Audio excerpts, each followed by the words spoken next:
Bonsoir. En me voyant, vous imaginez peut-être que j'ai toujours eu les cartes en main. Eh bien, ça n'a pas toujours été le cas. En acceptant de participer à cette conférence, je me suis questionné. Qu'est-ce que ça veut dire avoir les cartes en main? Suffit-il d'avoir les cartes en main pour connaître le succès? Avez-vous ce soir, je n'ai pas l'intention de donner des conseils. J'ai plutôt envie d'abattre mes cartes. Et vous verrez qu'avoir les cartes en main est nécessaire, mais parfois pas suffisant. Je m'appelle David Sanson, j'ai 58 ans, je suis officier dans la Marine nationale.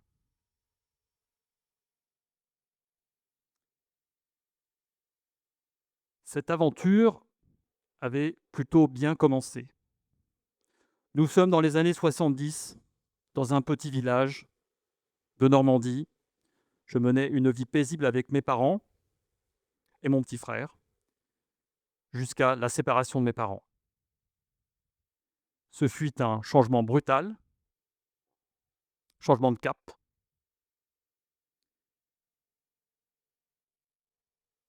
À 14 ans, je décide de rebattre les cartes. Je pars vivre chez mon père, espérant trouver un cadre. Mais ça ne fonctionne pas. Je me pose cette question: qu'est-ce que je vais faire de ma vie? Et cette question tourne en boucle, comme ce vinyle des Cure, A Forest. Je vois que vous avez la ref.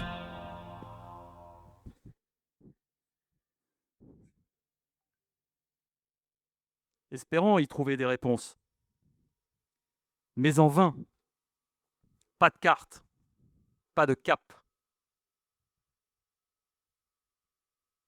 Jusqu'à cette révélation en classe de 3e.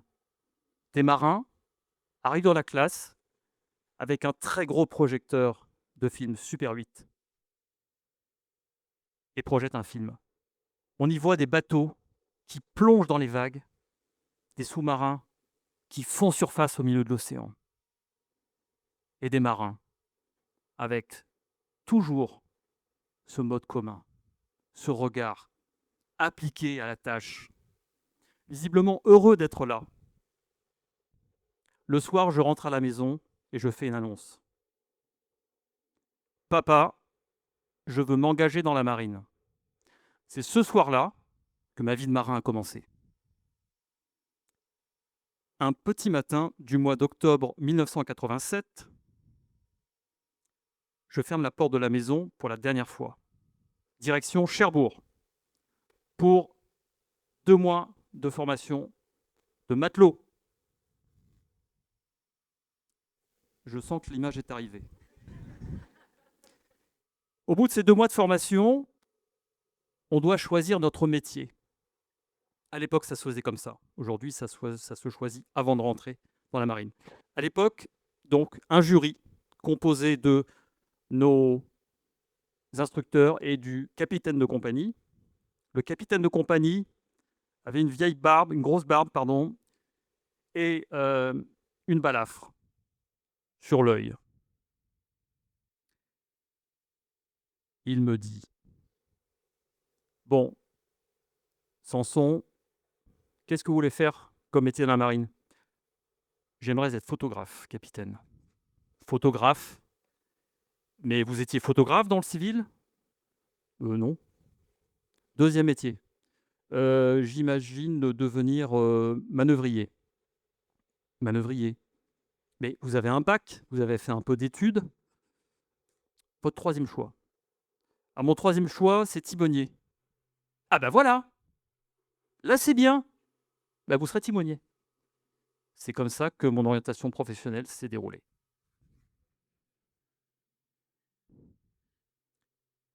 Après avoir reçu cette formation de timonier, le timonier est un navigateur et un spécialiste des cartes marines, je fus affecté à bord d'une frégate anti-sous-marine et déployé dans le golfe Persique notamment.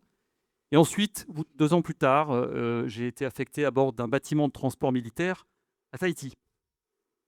À cette époque, j'avais les cartes en main. Pour moi, tout était possible.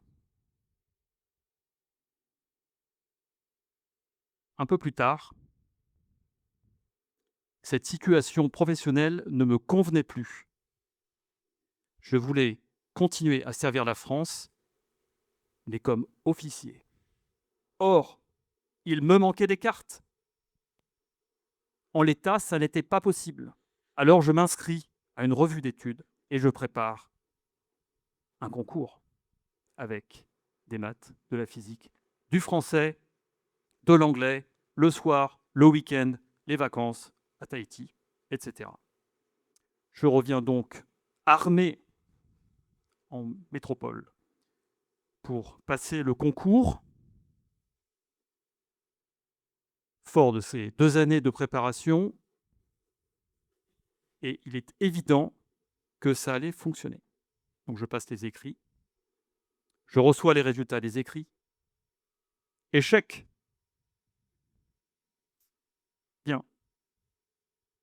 Cette situation m'avait évidemment profondément ému, presque 2 ans de travail pour rien, mais surtout avait fait naître chez moi un profond sentiment de revanche. Je devais abattre une 2e carte, et ça devait fonctionner du premier coup. 1 an plus tard, je passe les écrits, ça marche. J'arrive à l'oral. Le président de jury me dit: c'est bon, Samson, merci, j'en ai assez entendu.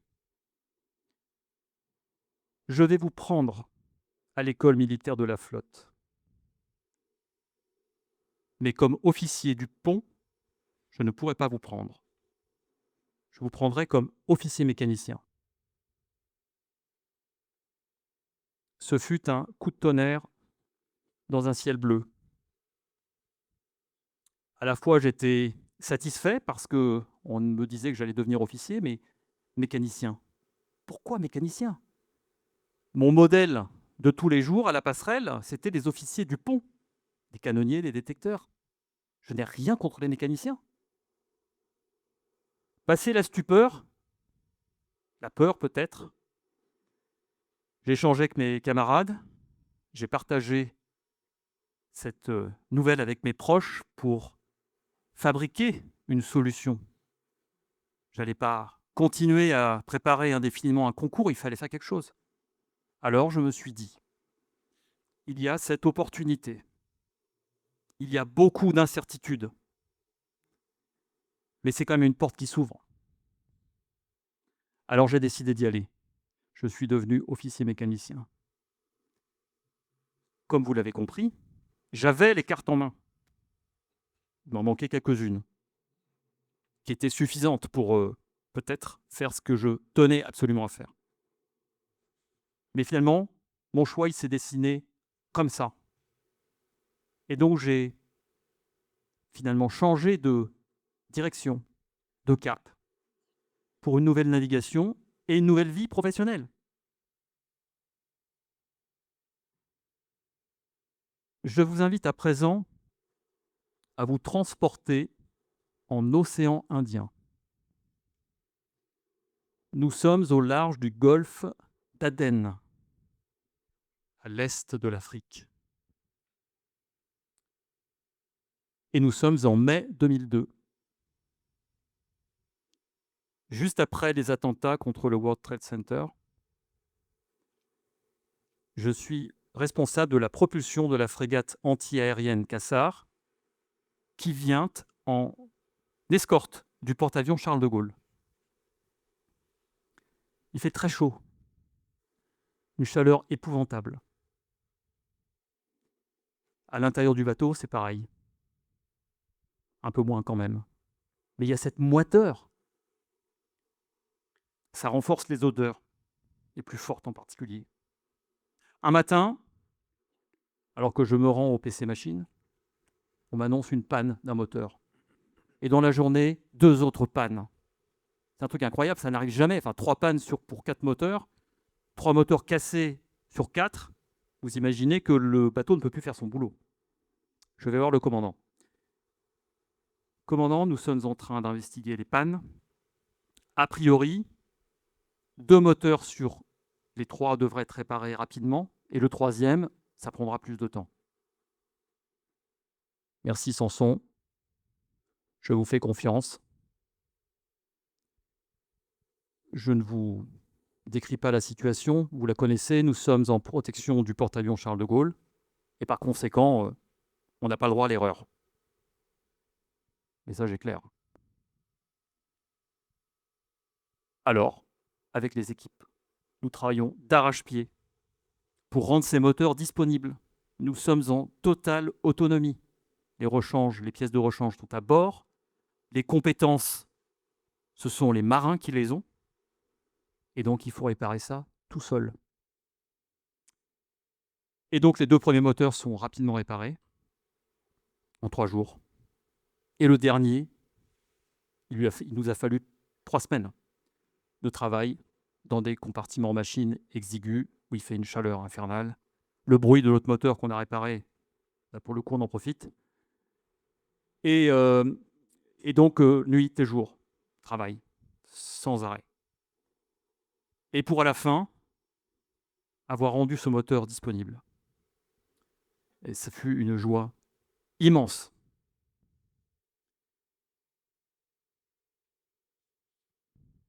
Si je vous raconte cette histoire,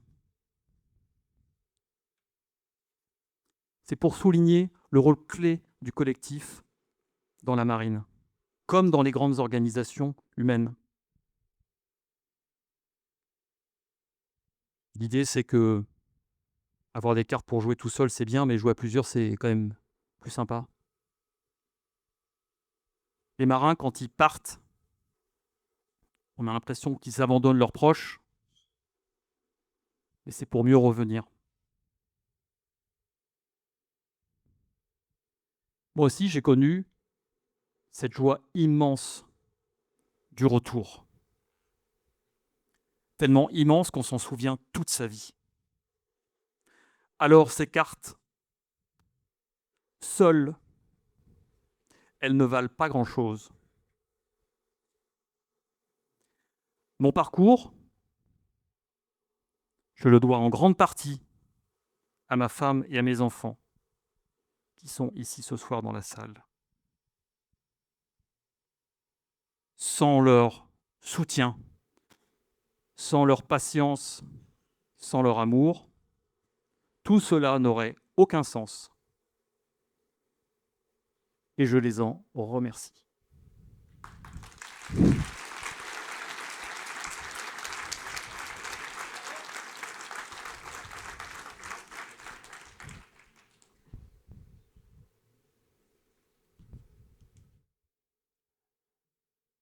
Je vous avais dit en introduction que je n'étais pas là pour donner des conseils, et que j'avais envie d'abattre mes cartes. Et je ne vais pas vous décevoir.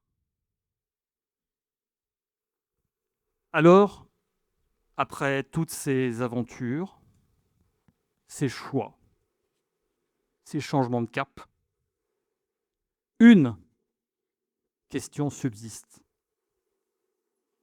Qu'est-ce que ça signifie d'avoir les cartes en main en 2026 ? Ma réponse tient en 3 verbes. Avoir, être et faire.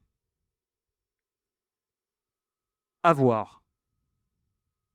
Pour avoir les cartes en main, il faut se battre. Ça n'est pas gratuit. C'est utile pour monter en compétences, pour avancer. Être. Le moteur de l'action se loge au plus profond de soi. Il est nourri par des valeurs qu'on appelle la volonté,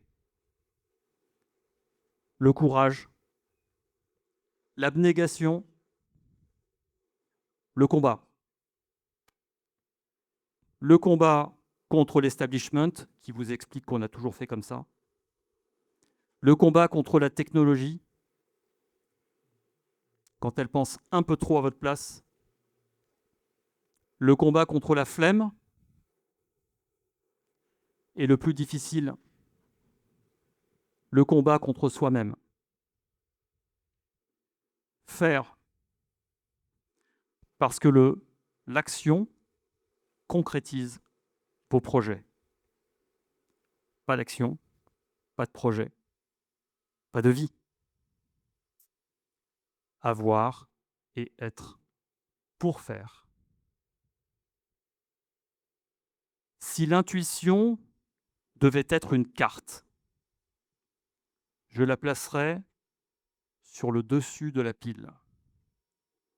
Une carte un peu spéciale, avec une petite voix qui vous parle et qu'il est difficile d'isoler dans son brouillard mental quand faire un choix semble impossible. C'est cette carte qui le plus souvent m'est venue en aide.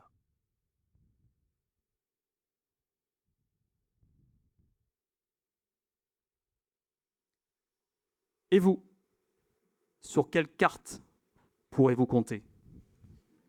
Je vous remercie.